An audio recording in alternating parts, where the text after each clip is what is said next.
लोगों को लगता है कि आगरा में एक महल ही प्रसिद्ध है। नहीं, कई मथुरा वृंदावन के लोग हैं वो वहां महल में कभी गए भी ना है, हम भी ना गए आज तक।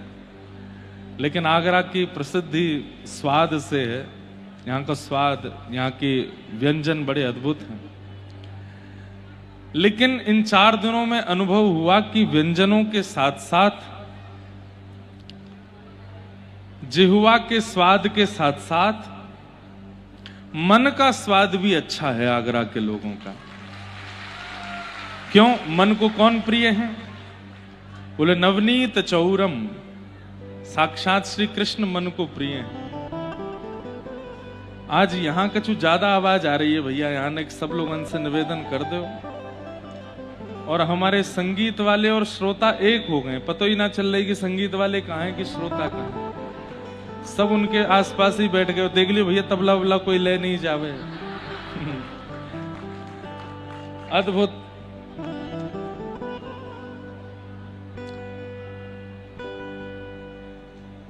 बस यहां के लोगों से एक विनती कर दो, कोई से निवेदन करना उठने बैठने को धीमे से करो। अभी भी सुन नहीं रहे कई लोग। कैमरा वाले भैया ये जो सामने खड़े हैं, इनसे भी निवेदन कर दो भैया, धीरे धीरे बोलो सब। हाँ, धीरे धीरे बात करो, आवाज आ रही है मंच तक। तो अद्भुत आनंद है। आज तो ऐसा लगे कि 70% आगरा यहीं आ गए हो है। सबरो आगरा आ गए हो। खूब आनंद होएगा, खूब आनंद के साथ कथा में आज सुख लेंगे। आज हमारे सबके वस्त्र ही बता रहे हैं। अन्य दिन आप कथा से जाओगे तो हो सकता है बाहर वाले नहीं पहचान पाए कि कथा से आ रहे हो, लेकिन आज निकलोगे तो सबको पता चल जाएगी कि आज कथा से आ रहे हो। क्योंकि जो आपका बाह्य आवरण है वो संकेत कर रहा है कि आप ठाकुर जी के किसी उत्सव से आ रहे हो। हमारे प्रत्येक दिन का स्वरूप ऐसा ही हो जाए कि चलते फिरते, उठते बैठते, खाते पीते हम किसी को भी दिखें, भले ही वो हमारा नाम ना जानता हो, संपर्क ना जानता हो, लेकिन हमारी स्थिति से उसको ऐसा लगने लगे कि ठाकुर जी का कोई संबंधी है, ये ठाकुर जी की किसी लीला सेवा से आया है। तो यह भी एक भक्ति का स्वरूप है, भक्ति का प्रकार है। सत्पुरुषानाम संग इति सत्संग, सद्ग्रंथानाम संग इति सत्संग, सज्जनानाम संग इति सत्संग, सद्वस्त्रानाम संग इति सत्संग। सत्संग की कितनी परिभाषाएं, सत्संग की कितनी परिभाषाएं। आपसे किसी ने कहा सत्संग करो, आपसे किसी ने कहा सत्संग करो, तो आप कथा में पहुंच गए, बोले हम सत्संग कराए। केवल कथा सुनना सत्संग नहीं है। सब लोग इधर देखो, ध्यान से सुनो। आज हमें पता हो गर्मी बहुत है और आप लोग भी खूब देर से बैठे हो, लेकिन कहेंगे इंद्र से कि वर्षा कर दे, ने कहा बढ़िया मौसम है जाएगा। बाकी अभी ठाकुर जी आवे वाले हैं आज कथा में, तो निश्चित है कि कल से बढ़िया माहौल बनेगा। तो ने आज और सहन करो। अच्छा देखो, और जगह कथा होती है ना तो एसी पंडाल बनते हैं, लोगों के बैठने के लिए कुर्सी और सोफा। वैसे मैं कुर्सी सोफा बीच में लगवाता ही नहीं, साइड में लगवाता हूं। लेकिन इतनी व्यवस्थाओं में कथा सुनते हैं तो केवल कथा श्रवण होता है, तप नहीं होता। लेकिन यहां बैठ करके आप सब लोग जो कथा में थोड़ी बहुत असुविधा आपको हो रही है, गर्मी के कारण, बैठवे के कारण, हवा के कारण, और पसीना आ रहे हैं आदि आदि, जो भी, ये सब तप ही है। हम वैसे तो तप करते नहीं है। तो इसलिए अधिक मास में केवल कथा श्रवण नहीं हो रहा, 7 दिन का तप भी हो रहा है आपका। तो या को तप ही मान लो। आप कहोगे महाराज जी हमें ही तप करवा रहे हो, स्वयं भी कर लो। हमारी जगह बैठ के 4 घंटा बोल के दिखा दो, ये कोई कम तप है? कभी माइक खराब है रो, कभी एसी खराब है रो, कभी पंखा बंद है रो, कभी कोई डिस्टर्ब कर रो, फिर भी मन लगा करके कथा सुनानी है। कितना बड़ा तप है। और फिर वहां में भी कई लोग बैठे हैं, इनने कहा कह दई कथा में वाकू निकार के कछु कहो, वापे कछु विवाद करो, उन सब से भी निपटनो है, बचनो है, सब भाव करने हैं। कोई आचार्य नाराज नहीं हो जाए, कोई महापुरुष दुखी नहीं हो जाए, उनको भी देखना है। कई लोग तो पहनाए बैठे रहते हैं कि ये एक शब्द कछु बोले और हम याकू पकड़े, जैसे वो तो हमेशा अच्छे ही बोलते हैं, जैसे उनके मुख से तो कभी कुछ होता नहीं।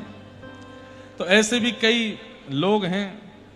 तो यहां बैठ के 4 घंटा, 3 घंटा, 2.5 घंटा बोलना भी कोई तपस्या से कम नहीं है।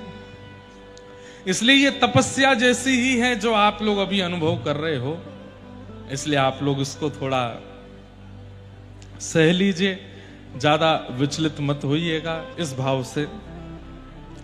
सत्संग कितने प्रकार के होते हैं, बहुत ध्यान से सुनना। अभी हम लोग एक ही सत्संग जानते हैं कि हम बैठे हैं और किसी को हम सुन रहे हैं कानों से, वही सत्संग है ना। सत्संग के अनेक रूप हैं। कथा सुनना भी सत्संग है। अच्छा, ये पंखा बांटे जा रहे हैं, कोई बांट रो का? बस ज्यादा जोर से नहीं, नेक आध देर पसीना सूख जाए फिर बंद कर लियो। हाँ, अब मुंह को नेक देर बोलन दो भैया, हैं, थोड़ी देर रुक जाओ। तो सत्संग का मतलब कथा श्रवण करना। हमारे शरीर में 10 इंद्रियां हैं, 5 ज्ञानेंद्रिय और 5 कर्मेंद्रिय। आंख, नाक, कान, जीव और त्वचा, ये 5 ज्ञानेंद्रिय हैं। हाथ, पैर, मुख और 2 गुप्त इंद्रिय, ये 5 कर्म इंद्रियां हैं। प्रत्येक इंद्रिय को भगवत भजन में लगाना, उसको सत्संग कहा जाता है।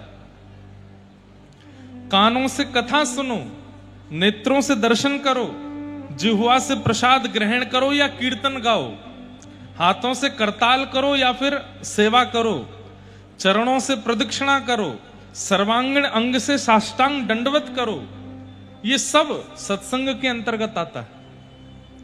फिर इन इंद्रियों की क्रियाएं भी जो संसारी होती हैं, उनको भी भगवत में बना, वो भी सत्संग। अब जैसे जीन्स पहनना, पैंट पहनना, टी शर्ट पहनना, उल्टे सीधे वस्त्र पहनना, वो सत्संग में नहीं है। वस्त्रों को पहनने से भी आपके चित्त पर असर पड़ता है। आप कैसे कपड़े पहनते हो, उससे भी आपका मन उचित और अनुचित बन जाता है। धोती पहनना, बगलबंदी पहनना, कुर्ता पहनना, यह भी एक सत्संग है, अंग का सत्संग। अब जीन्स पहन करके अगर व्यास मंच पर हम बोलने लग जाएं तो कितना अटपटा लगेगा, कितना अनुचित लगेगा। कोई बुराई है?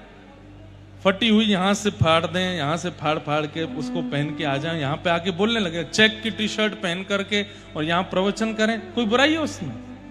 बुराई तो नहीं है, लेकिन वाणी का प्रभाव नहीं होगा। और प्रभाव से भी ज्यादा किसी के ऊपर असर ही नहीं होगा, कोई परिवर्तित ही नहीं होगा यदि वस्त्र बदल करके बोलने लगा तो। वस्त्रों का भी अपना एक स्वरूप होता है। तो वस्त्रों से भी सत्संग होता है, भोजन से भी सत्संग होता है। हम क्या खाते हैं वह भी सत्संग के अंतर्गत आता है। हम कुछ भी खा लेते हैं, कहीं भी खा लेते हैं, तो वो गैर सत्संग है। कुछ भी पाते हैं तो पहले देखते हैं इसमें तुलसी जी पधराई हुई है कि नहीं, ठाकुर जी का भोग लगा है कि नहीं, तो ही पाना है, तो ही वो सत्संग माना जाता है। कहीं भी पानी नहीं पीते।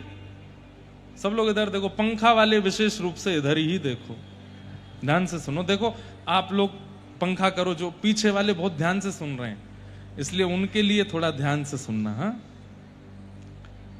वस्त्रों से भी सत्संग होता है, अन्न से भी सत्संग होता है, जल से भी सत्संग होता है। व्यक्ति जिसका हम संग करते हैं उससे भी सत्संग होता है। हम कुछ नहीं खाते, हम कुछ नहीं पीते, हम कुछ गलत नहीं करते। आप जिसके संग 24 घंटे रहते हो वो खा लेते, वो पी लेते, वो थोड़ा कभी कभी जो है उल्टे सीधे काम कर ले, पर हम नहीं करते कुछ भी। ये तो वही बात हो गई, चोरी किसने की? बोले उसने की। तुम क्या कर रहे थे? मैं केवल देख रहा था। तो भाई दंड थोड़ा सही तुमको भी मिलेगा। नरक जाने वालों के 6 लक्षण बताए गए हैं, और उन 6 लक्षणों में कौन कौन से लक्षण हैं? अत्यंत कोप, कटुका च वाणी, दरिद्रताम च स्वजनेषु वैरम, नीच प्रसंग, कुलहीन सेवा, चिन्नानि देहे नरकम गतानाम।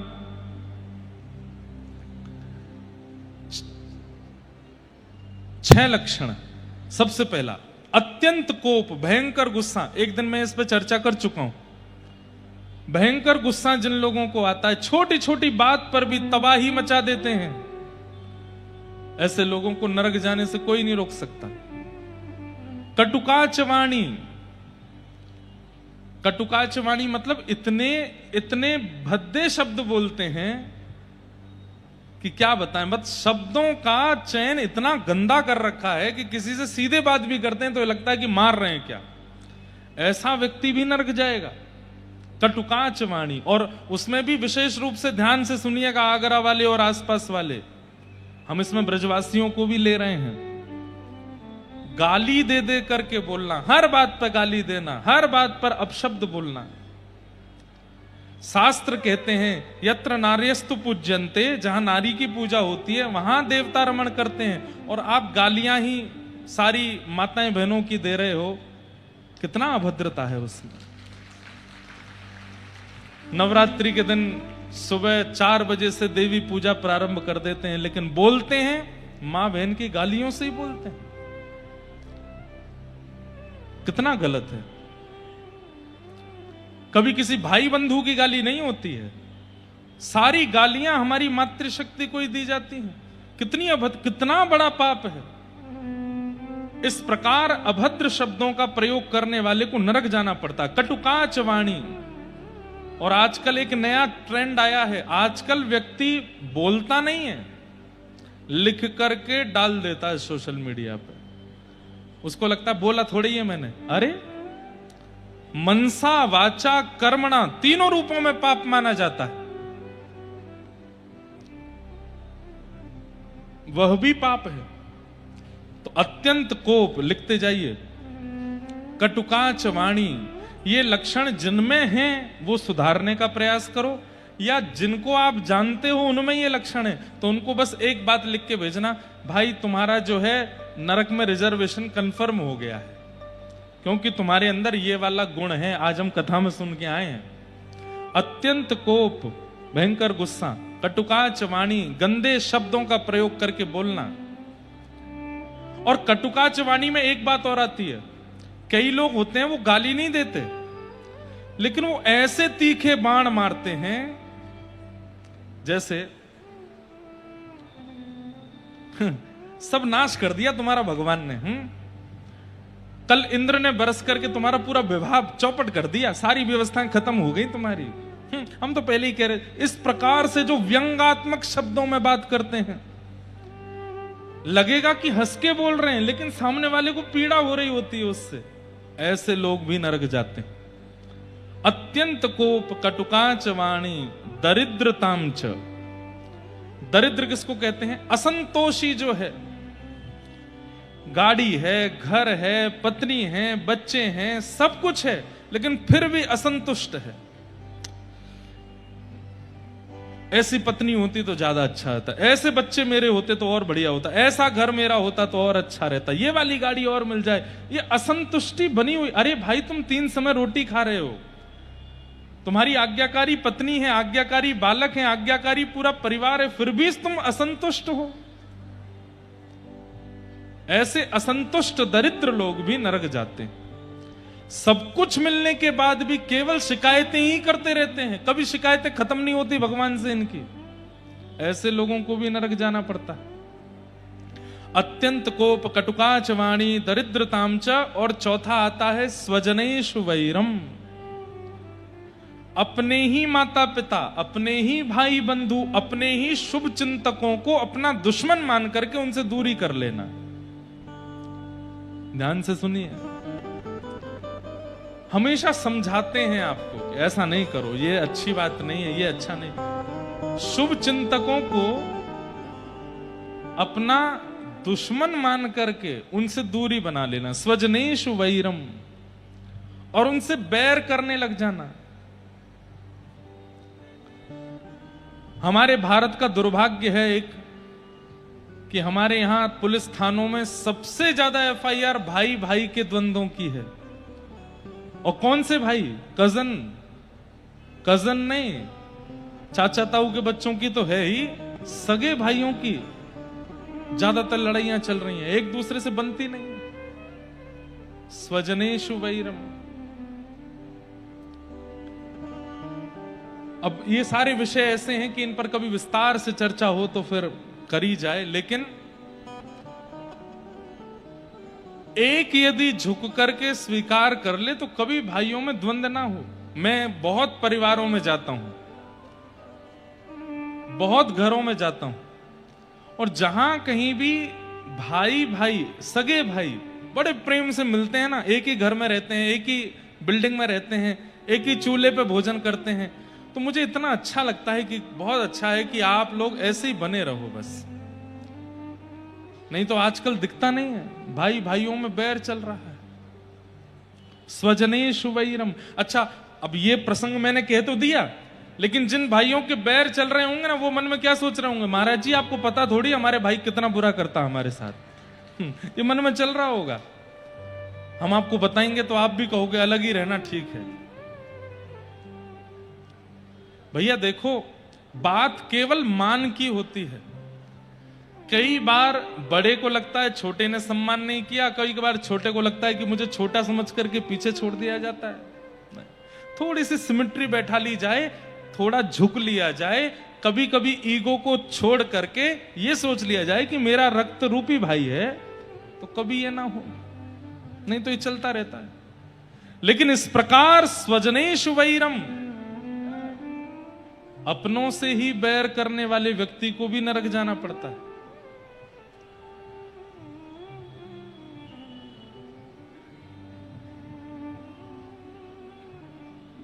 अत्यंत कोप, कटुकाच वाणी, दरिद्रताम च स्वजनेषु वैरम। और पांचवा आता है नीच प्रसंग। इस विषय के लिए मैं पूरी कथा सुना रहा हूं। नीच प्रसंग मतलब हम गलत नहीं खाते, हम गलत नहीं पीते, हम गलत काम नहीं करते, लेकिन हमारा मित्र खाता है, हमारा मित्र पीता है, और मित्र नहीं, परिवार का भी कोई व्यक्ति खाता पीता है, हम नहीं छूते। वो करे सो करे, किसको रोके हम? तो मृत्यु के बाद जब यमलोक पहुंच जाओ ना, तो यमराज जी से पूछना हमको क्यों यमलोक बुलाया, हमने तो कुछ भी गलत नहीं किया। तो यमराज जी कहेंगे ये तुम्हारे सखा है ना, पृथ्वी पर जब साथ में रहे थे तो फिर नरक में भी साथ में ही रहो। क्यों? तुम स्वयं खाते नहीं, स्वयं पीते नहीं, स्वयं कुछ अभद्र करते नहीं, लेकिन कभी इसको रोका नहीं, कभी इसको टोका नहीं। अरे बहुत रोका, बहुत टोका था, फिर भी नहीं माना। अरे तो इसका साथ ही छोड़ देना था, इससे संबंध ही तोड़ देना था।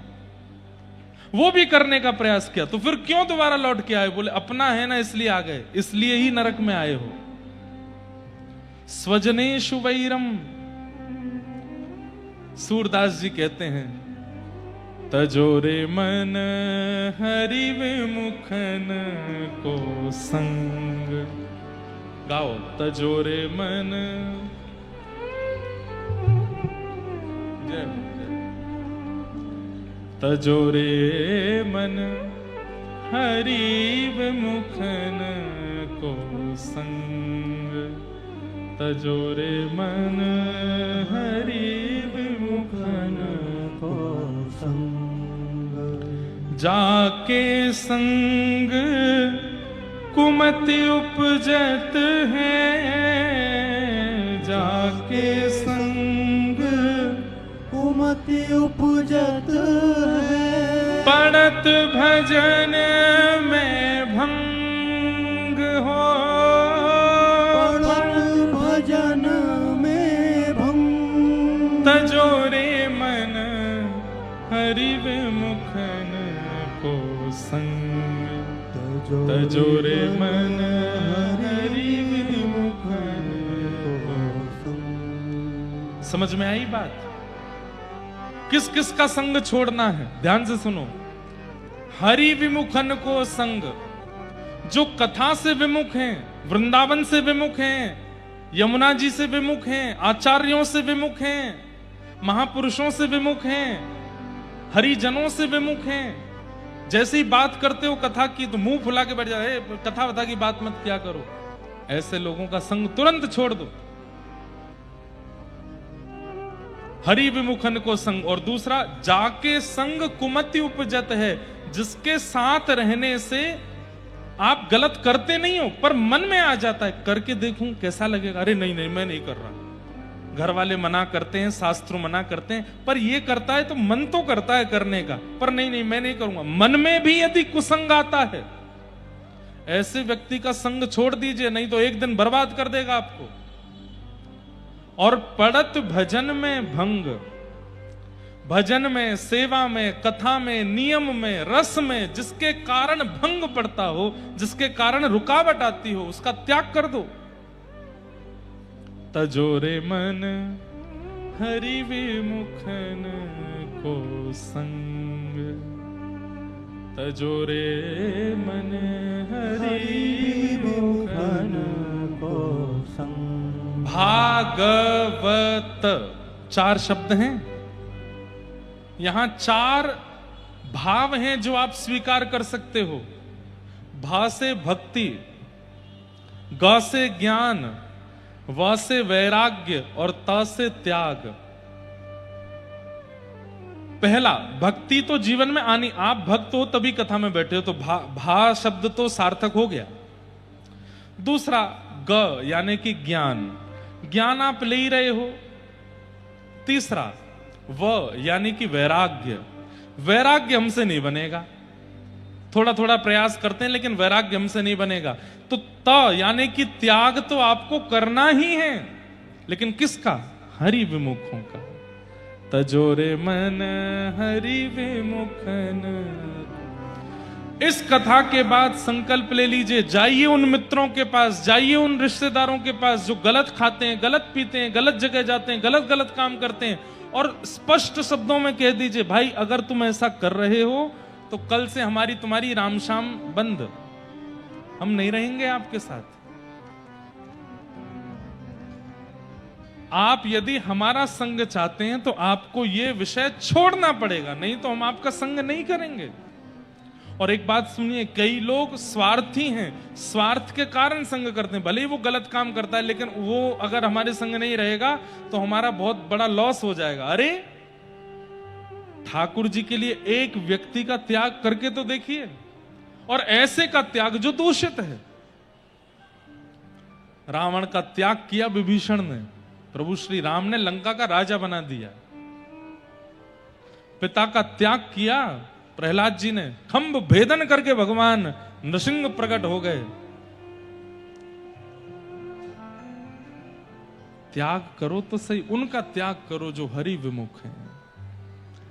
तो स्वजनेषु वैरम नीच प्रसंग, तो अत्यंत कोप कटुकाच वाणी दरिद्रताम च स्वजनेषु वैरम नीच प्रसंग। 5 हमने सुन लिए। नीच प्रसंग का मतलब गलत करने वाले का यदि आप साथ देते हैं। भीष्म पितामह बाणों की सैया पर लेटे थे और भगवान से कहते हैं कि नाथ, पूरे महाभारत युद्ध में मुझसे भी करोड़ करोड़ गुना ज्यादा पाप करने वाले लोग, लेकिन उनको केवल 1 बाण लगा, और मेरे जैसा धर्मात्मा भीष्म पितामह बाणों की सैया पर लेटा है।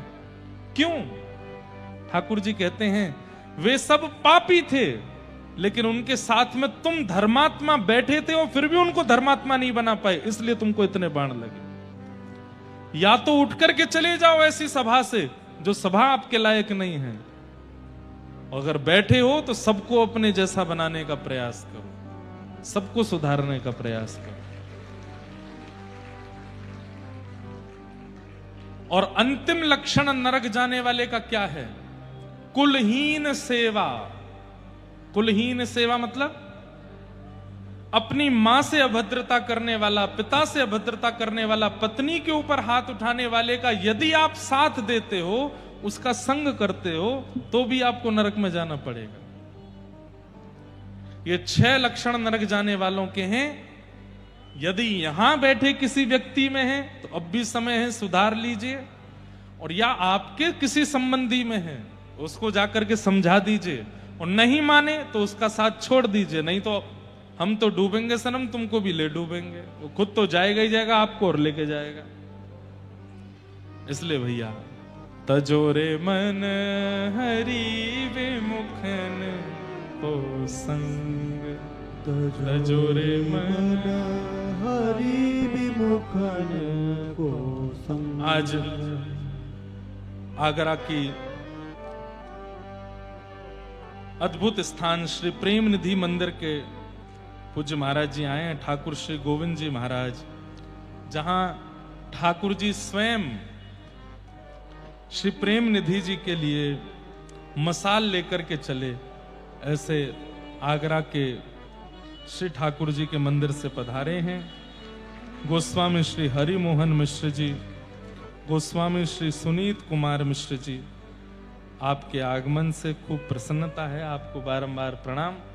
और हमको एक दिन दर्शन करने आना है ठाकुर जी के।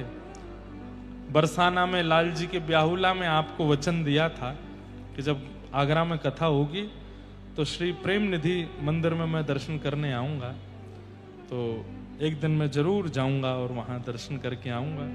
और कल अवसर मिलेगा तो ठाकुर जी की कथा भी हम आपको सुनाएंगे। आपके आगरा में इतने अद्भुत ठाकुर जी विराजमान। तो हमारी बात समझ में आई?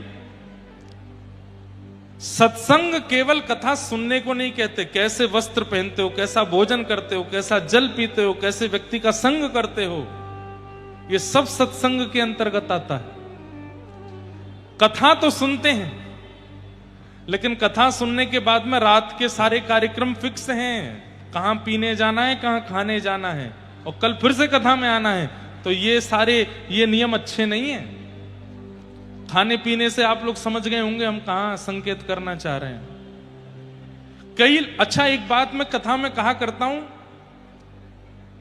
दोगले मत रहिए। कथा में भी आते हैं और वो सब भी करते हैं। ऐसे लोगों को तो ठाकुर जी बिल्कुल उद्धार नहीं करते। एक तरफ चुन लीजिए, या तो पूरे पूरे वहीं के रहो या पूरे पूरे यहां के रहो।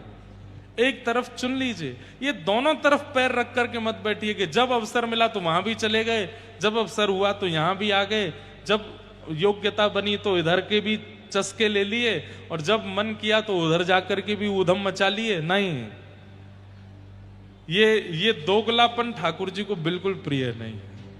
एक जगह के रहो और परिपूर्ण रहो। एक कथा आती है श्री पुरंदरदास जी की। महाराष्ट्र में एक भगवान के परम भक्त हुए श्री पुरंदरदास। पुणे के पास में एक पुरंदरपुर नाम की जगह पर रहते थे। ब्राह्मण कुल में जन्मे थे, लेकिन महाकंजूस।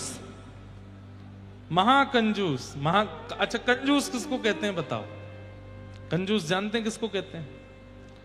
सामर्थ्यवान होते हुए भी जो कभी धन निकालता नहीं है।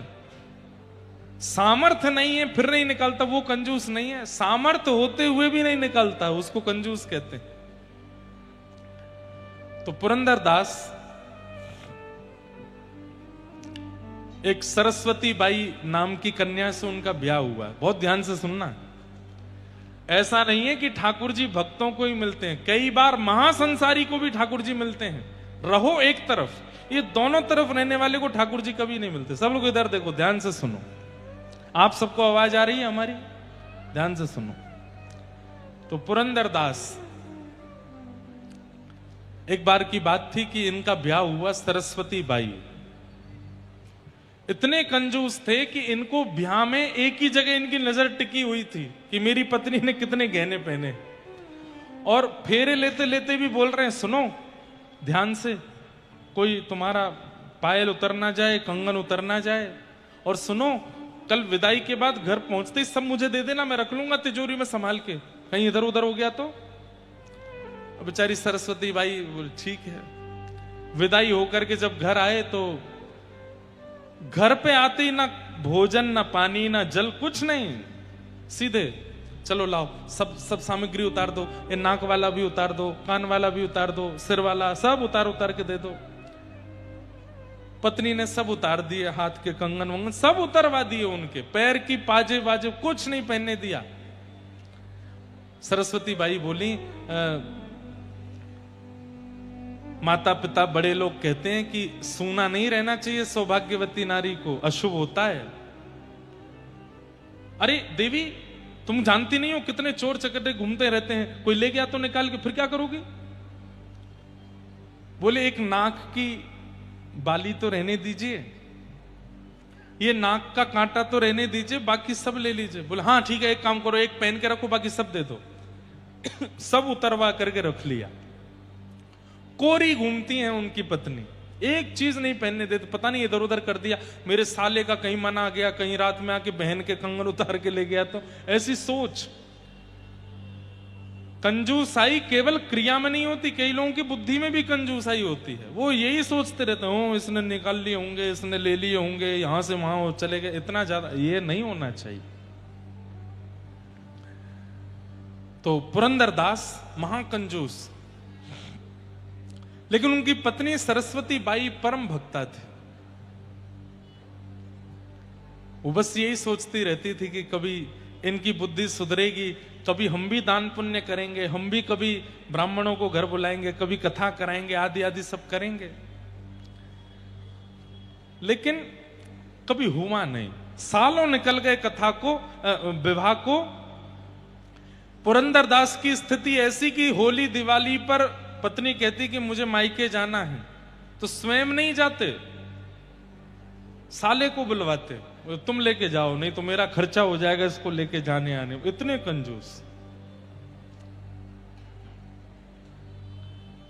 ठाकुर जी रीझ गए, बोले तेरी कंजूसाई से रिझ गए हम, एक बार तेरे पास जरूर आवेंगे। और एक बार पुरंदरदास जी अपनी दुकान पर बैठे थे और ठाकुर जी एक दीनहीन से ब्राह्मण का रूप धारण करके, बिल्कुल सामान्य से वस्त्र पहन करके, बिल्कुल अकिंचन बन करके और उसकी दुकान पर पहुंच गए। ब्याज पे पैसे देते थे ये, इनका काम क्या था, ब्याज पे पैसे देना। तो ठाकुर जी जब आए तो आकर के बोले, भैया मैं गरीब ब्राह्मण हूं, मेरी इकलौती पुत्री है, उसका विवाह होने वाला है, और जहां ब्याह होने वाला है, मांग जाच तो कुछ नहीं की, पर उन्होंने कहा है अच्छा ब्याह कर देना। तो मेरे पास तो ज्यादा है नहीं, मुझे पता चला इस नगर पे ब्याज में पैसा तुम देते हो, इतने ब्याज के पैसे तुम्हारे पास रहते हैं, एक ब्राह्मण को दान कर दो, थोड़ा सा धन दे दो, मैं अपनी बेटी का ब्याह कर लूंगा। ठाकुर जी गए ब्राह्मण बन के। पुरंदरदास बोला, ये कहां से बला आ गई मेरे ऊपर, अरे भैया मेरे पास इतनी व्यवस्था नहीं है, और ऐसा नहीं है, ऐसा टालने लगे। अरे भैया आप कर सकते हो, आप सर्वसमर्थ हो, आप कर सकते हो, देख लीजिए ना।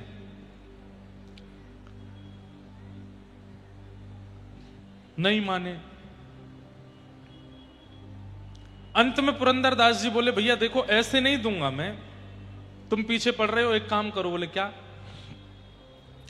कोई एक वस्तु मेरे पास रख के चले जाओ और पैसे ले जाओ। बोले मैं कहां से कौन सी वस्तु रखूं, मुझ पर कुछ है ही नहीं। बोले भैया यही एक तरीका है, और कोई तरीका नहीं है मेरे पास, कोई वस्तु मेरे पास रख दो, पैसे ले जाओ। तो भगवान तो भैया चतुर शिरोमणि है ठाकुर जी। तो ठाकुर जी बोले ठीक है मैं कुछ करता हूं व्यवस्था। पुरंदरदास के घर पहुंच गए ठाकुर जी, और पुरंदरदास के घर के पास जाके उसकी पत्नी के आगे इतना रोए, इतना रोए, आपके पतिदेव पूरी दुनिया को पैसा ब्याज पे देते हैं, एक ब्राह्मण को थोड़ा सा पैसा देने में उनकी इतनी हालत खराब हो रही है। अंत तो गत्वा मान गए हैं, लेकिन शर्त ऐसी रखी है कि मैं कर नहीं सकता। बोले क्या? बोले कह रहे हैं कुछ वस्तु मेरे पास रखूं। मैं क्या रखूं, मुझ पर कुछ है ही नहीं।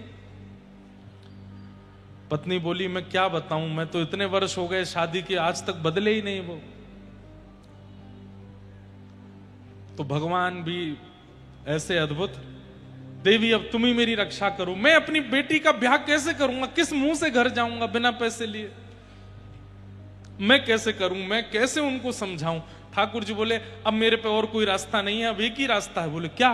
सोई ठाकुर जी ने विष की एक शीशी निकाली और निकाल करके बोले मैं विष पी जाऊंगा, तुम्हारे द्वार पर ही प्राण त्याग दूंगा, अब तो यही एक उपचार है और कोई उपचार नहीं है। और जैसे ही विष निकाल करके, अब तो इतने में ही वो सरस्वती बाई, नहीं नहीं नहीं नहीं आप ये मत करो, ये मत करो, आप एक काम करिए। बोले क्या? ये मेरी नाक की एक कील है, ये रख लीजिए, इसको आप कहीं बेच दोगे तो 2-2.5 हजार रुपए आपको मिल जाएंगे, आप अपनी बेटी का ब्याह कर लेना।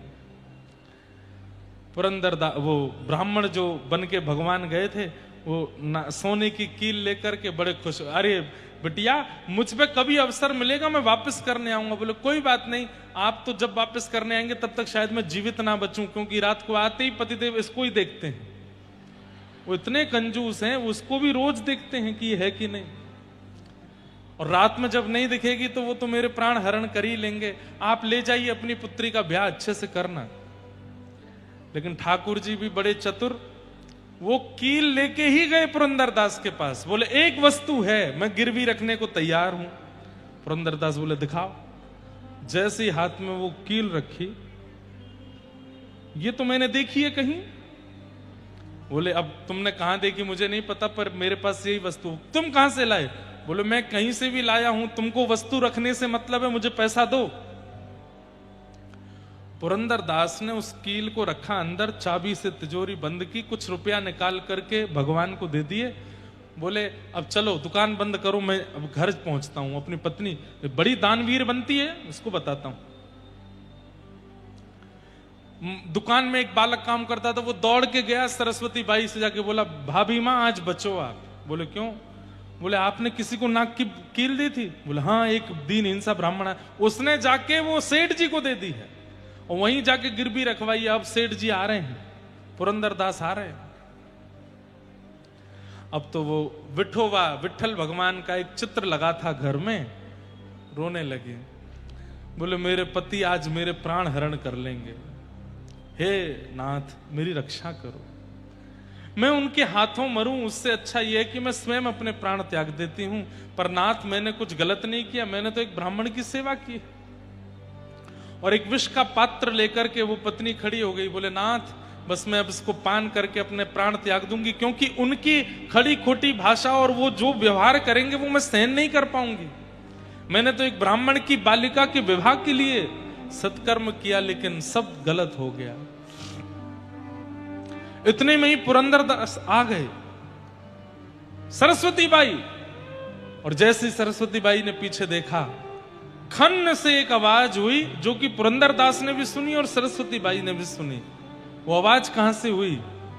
जो विष का पात्र हाथ में था उसके अंदर से आवाज आई थी, खन्न जैसे कोई चीज गिरी हो। और जैसे ही हटा करके देखा तो वो नाक की जो कील थी वो उसके अंदर पड़ी थी। पुरंदरदास ने जैसे ही देखा, बोले ये नाक की कील यहां कैसे आई? तो पत्नी ने बताया, बोले ये तो यहीं थी।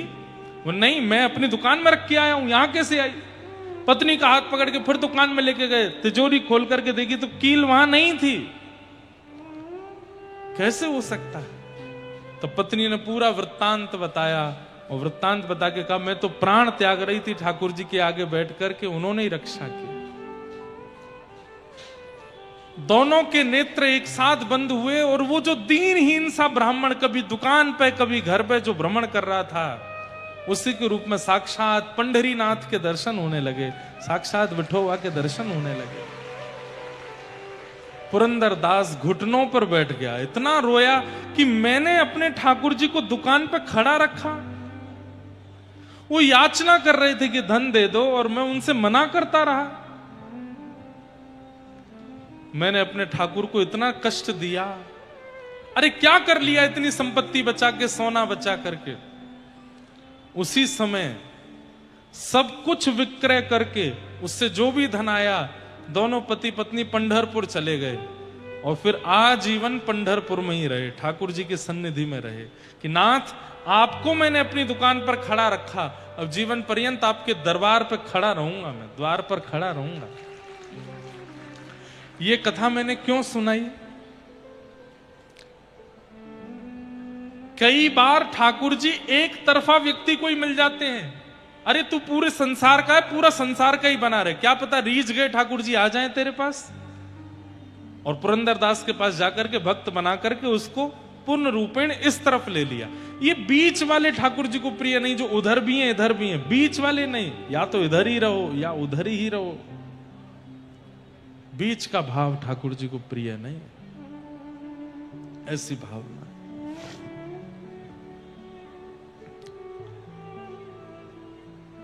तो ऐसे सब भाव हैं मन के। कल हम लोग प्रेम और भाव से भागवत जी के प्रथम स्कंद की चर्चा सुन रहे थे, जहां वेदव्यास जी ने भागवत की रचना की और अपने पुत्र श्री सुखदेव जी को प्रदान की। पिता को चाहिए, ध्यान से सुनिएगा जितने पिता यहां बैठे हैं, पिता को चाहिए अपनी संपत्ति पुत्र को नहीं देनी है, पात्र को देनी है। और यदि वो पुत्र पात्र नहीं है तो संपत्ति नहीं देनी है, और देने का ही मन है तो पहले उसको पात्र बनाओ, तब ही दीजिएगा।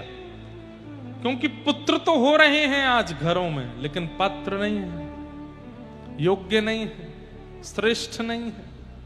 इसलिए पहले पुत्र को पात्र बनाइए। वेदव्यास जी ने भागवत जी शुकाचार्य जी को देने से पहले सुखदेव जी को जनक महाराज की सभा में भेजा, परखने के लिए कि ये पात्र है कि नहीं। और जब पता चला कि सुखदेव जी पात्र हैं, तब व्यास जी ने उनको भागवत जी प्रदान की।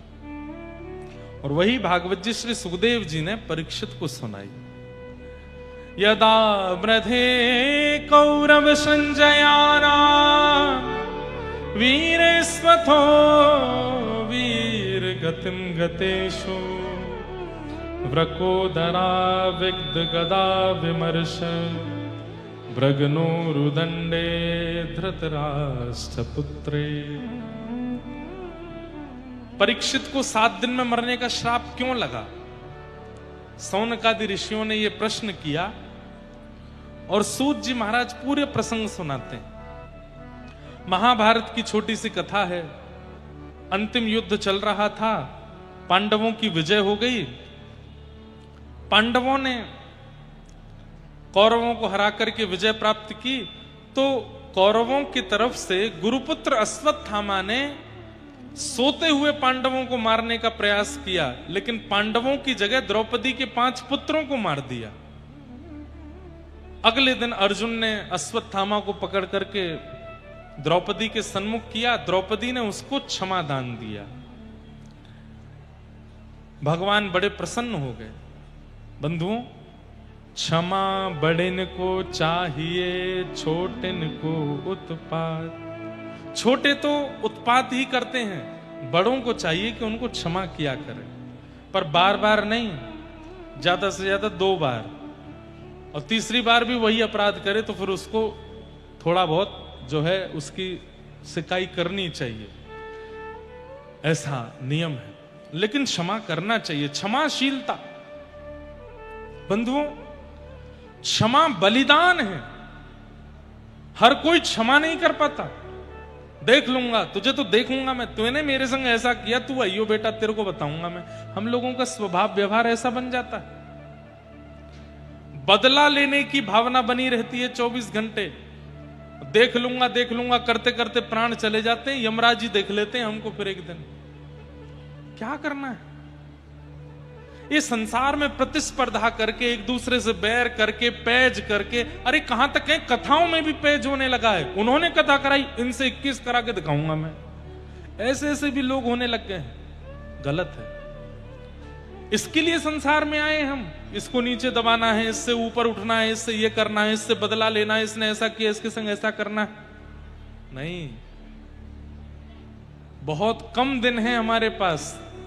भजन करो, साधन करो, कथा सुनो, अपना विचार, व्यवहार, बुद्धि सब इतना निर्मल कर लो कि ठाकुर जी प्राप्त हो जाएं। ये संसार की प्रतिस्पर्धा में पड़ने के लिए नहीं आए हैं हम लोग, भगवत प्राप्ति के लिए आए। क्यों आए हैं संसार में? कभी पूछा अपने आप से? इस दुनिया में आए क्यों हैं हम लोग? यहां दोबारा ना आने के लिए आए हैं। यहां दोबारा ना आना पड़े इसलिए आए हैं। पुनरपि जननम पुनरपि मरणम पुनरपि जननी जठरे शयनम। बार बार जन्म होता है हम लोगों का। कभी अपने कर्मों के अनुसार छिपकली बनते हैं, कॉकरोच बनते हैं, चींटी बनते हैं, और क्या बनते हैं, मछली बनते हैं, कछुआ बनते हैं, गधा बनते हैं, घोड़ा बनते हैं, खच्चर बनते हैं, और क्या बनते हैं, बिल्ली बनते हैं, कुत्ता बनते हैं। ये सारी योनियों में भटकते रहते हैं। हर मृत्यु के बाद ठाकुर जी से प्रार्थना, एक बार मानव बना दीजिए, मैं आपको डिसअपॉइंट नहीं करूंगा, एक बार बना के तो देखिए। नहीं नहीं नहीं, अभी तू जा छिपकली बन। फिर छिपकली बना देते हैं, फिर मरते हैं। फिर ठाकुर जी एक बार बना दीजिए ना, क्योंकि एकमात्र मानव देह है जहां से इस संसार से एग्जिट लिया जा सकता है।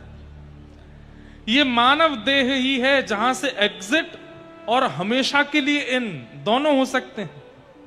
लेकिन हम लोगों की स्थिति क्या है, हम एग्जिट कर ही नहीं पा रहे हैं और अंदर घुसते चले जा रहे हैं और अंदर, क्योंकि कर्मों का जो लेखा जोखा है वो भी मानव जन्म से ही होता है। बहुत ध्यान से सुनिएगा।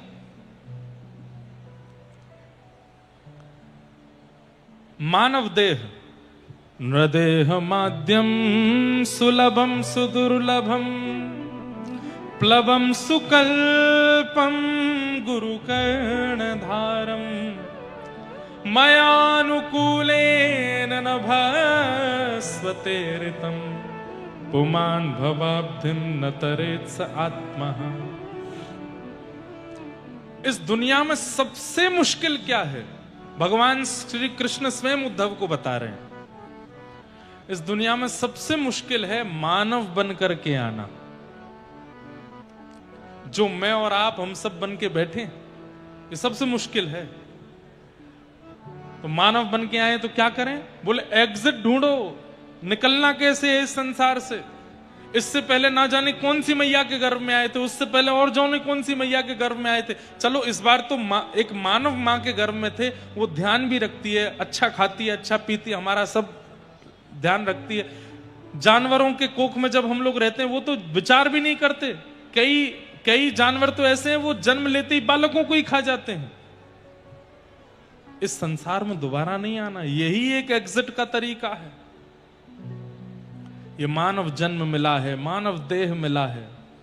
भज गोविंदम भज गोविंदम गोविंदम भज मूढ़मते। आद्य गुरु शंकराचार्य भगवान कहते हैं भज गोविंदम भज गोविंदम गोविंदम भज मूढ़मते।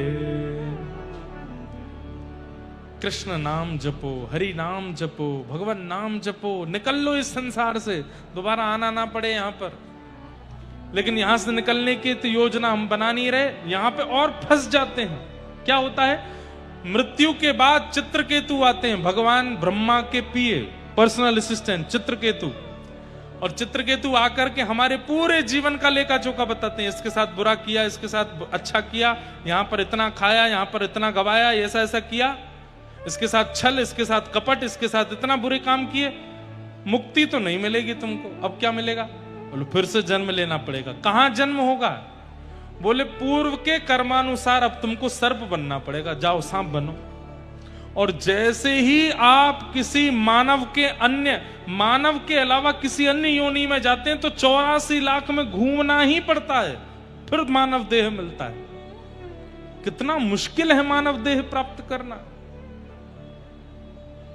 अच्छा, एक जगह मैंने पढ़ा था, सर्प कौन बनते हैं पता है, जो बहुत इकट्ठा करते रहते हैं, ये इकट्ठा इतना इकट्ठा कर लिया महाराज, अब उसको निकालने का नाम नहीं लेते।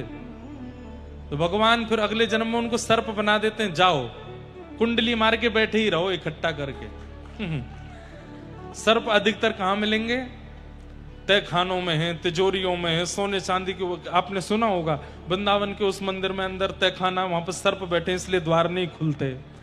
गोवर्धन में एक है, वहां पे भी सर्प हैं, बड़े बड़े फुसकार की आवाज हमने तो सुनी है, ऐसा लोग बोलते हैं। सर्प कौन बनता है, जो केवल इकट्ठा करता रहता है। ऐसे सबका वर्णन है, क्या क्या करने वाला जीव कौन बनता है।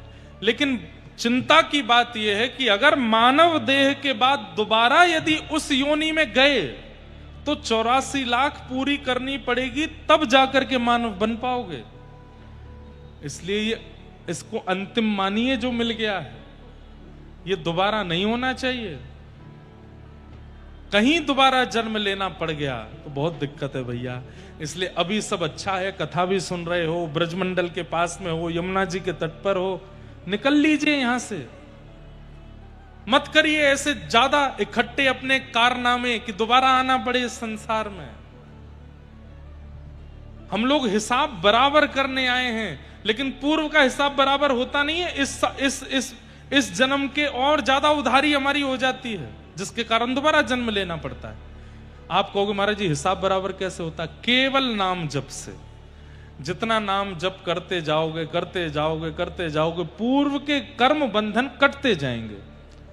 जैसे मान लीजिए अब कितने पे ठाकुर जी रीझते हैं ये ठाकुर जी जाने। किसी की एक माला से भी रीझ जाते हैं, किसी की 1-1 लाख माला से भी नहीं रीझते। रिझाने का एक बहुत बढ़िया तरीका है, क्या? एक माला से भी रीझ जाएंगे। कैसे? स्वभाव अच्छा रखो, दीन बनो, दैन्यता रखो, ज्यादा चतुर मत रहो, सरल रहो, सहज रहो। अगर व्यवहार अच्छा है तो एक माला में भी वो खुश हो जाएंगे, और एक माला से आपके पूर्व जन्म के एक अपुण्य को भी नष्ट करते चले जाएंगे। और लाख लाख माला करते हो लेकिन अभिमान में चूर, किसी से सीधे मुंह बात नहीं करते, व्यवहार भी विचित्र है, स्वभाव भी विचित्र है, तो 1 लाख माला भी कल्याण नहीं कर पाएगी। इसलिए भैया निकल लीजिए, फिर से कह रहा हूं निकल लीजिए यहां से। अच्छा अवसर मिला है, कथा मिल रही है, सत्संग मिल रहा है, भजन मिल रहा है, खूब करके निकल लो यहां से, दोबारा आना ना पड़े। जय हो। श्री राधा रमण लाल की जय। परम पूजनीय प्रातः स्मरणीय श्रीमन माध्व गौड़ेश्वर वैष्णवाचार्य श्री पद्मनाभ गोस्वामी जी महाराज श्री राधा रमन लाल जी के परम सेवायत आज पधारे हैं। आप सब आगरा वासियों की ओर से महाराज जी को बारंबार प्रणाम।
श्री राधा रमण लाल की जय। बड़े आनंद की बात, आचार्यों का आगमन कथा में होता है तो कथा तुलसी दल पधरा दिया गया हो मानो कथा में, कथा का भोग लगा लेते हैं फिर ठाकुर जी, ऐसी भावना रहती है। अरे ऐसो हाँ ऐसो ओ ऐसो चटक मटक सो ठाकुर तीनों लोकन हूँ मैं लाए। ऐसो चटक मटक सो ठाकुर लोकन हूँ मैं नाए, तीनों लोकन हूँ मैं नाए। हाँ लोकन हूँ मैं नाए, तीनों लोकन हूँ मैं नाए। अरे हाँ लोकन हूँ मैं नाए, तीनों लोकन हूँ मैं नाए। लोकन हूँ मैं नाए, तीनों लोकन हूँ मैं नाए। अरे ऐसो जय हो, हो ऐसो जय हो, हो ऐसो चटक मटक सो ठाकुर तीनों लोकन हूँ मैं नाए। ऐसो चटक मटक सो ठाकुर तीनों लोकन हूँ मैं। श्री राधा रमण लाल की जय हो।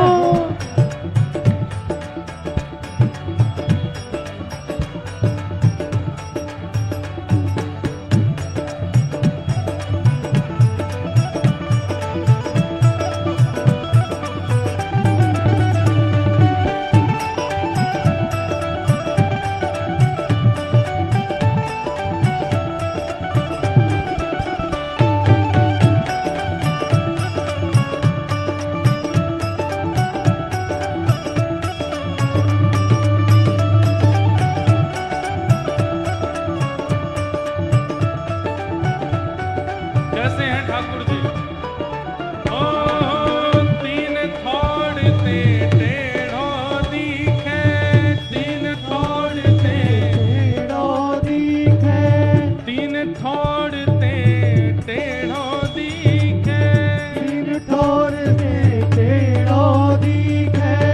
नटकी सी चलगत यह सीखे, नटकी सी चलगत ये सीखे। तिरछे नैन चलावे तीखे, तिरछे नैन चलावे तीखे। ओ तिरछे नैन चलावे तीखे। तिरछे नैन चलावे तीखे। ओ तिरछे नैन चलावे तीखे। ओ तिरछे नैन चलावे तीखे। सब देवन को देव हाँ, सब देवन को देव हो, सब देवन को देव तो ये ब्रज में घेर गाए। हाँ सब देवन को देव तो ये ब्रज में घेरेगा। ओ ऐसो जय हो, ओ ऐसो जय हो, ओ ऐसो चटक मटक सो ठाकुर तीनों लोकन हूँ मैं नाए। ऐसो तो ठाकुर तीनों लोकन हूँ मैं नाए। ये किनको पद है पता है आपको? हमारे बरसाने में जो माता जी गौशाला है वहां के पूज्य महाराज जी श्री रमेश बाबा महाराज को पद है ये। भाव से गाओ ओ ऐसो जय हो, ओ ऐसो जय हो, ओ ऐसो चटक मटक सो ठाकुर तीनों लोकन हूँ मैं नाए। ऐसो चटक मटक सो ठाकुर तीनों लोकन हूँ मैं। श्री राधा वल्लभ लाल की जय हो।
गोविंद